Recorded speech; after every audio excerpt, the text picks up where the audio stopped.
Big Chuck Schodowski. We lost one of the last connections to the golden era of local television. Chuck actually began his career here at Channel 3 in 1961 before settling in at Channel 8 for just about half a century or so. Big Chuck loved television. He was a lifelong student of the craft, and he enjoyed experimenting with different visual effects and editing tricks, many of which were quite innovative and ahead of their time. Chuck's work had no agenda.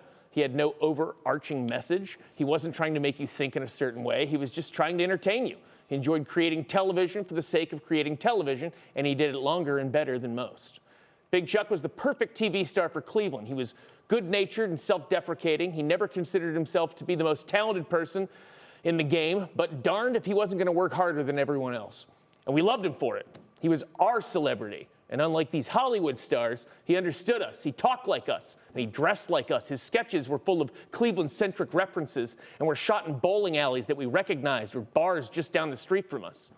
All reminders that he was inarguably one of us. Back in the 1980s, Big Chuck and Lil John appeared in my hometown's 4th of July parade and caused quite a stir. All of Newton Falls went nuts when they passed by.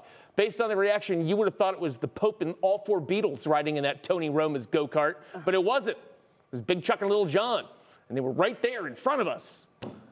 That would prove to not be my last encounter with Mr. Schodowski. While in college, some school chums and I drove up from Kent State to be a part of the Big Chuck and Lil John live studio audience, where we were mostly well received.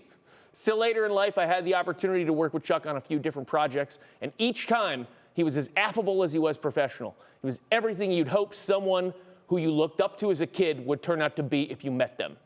He was the real deal, a local legend, a true Clevelander. What more is there to say, except...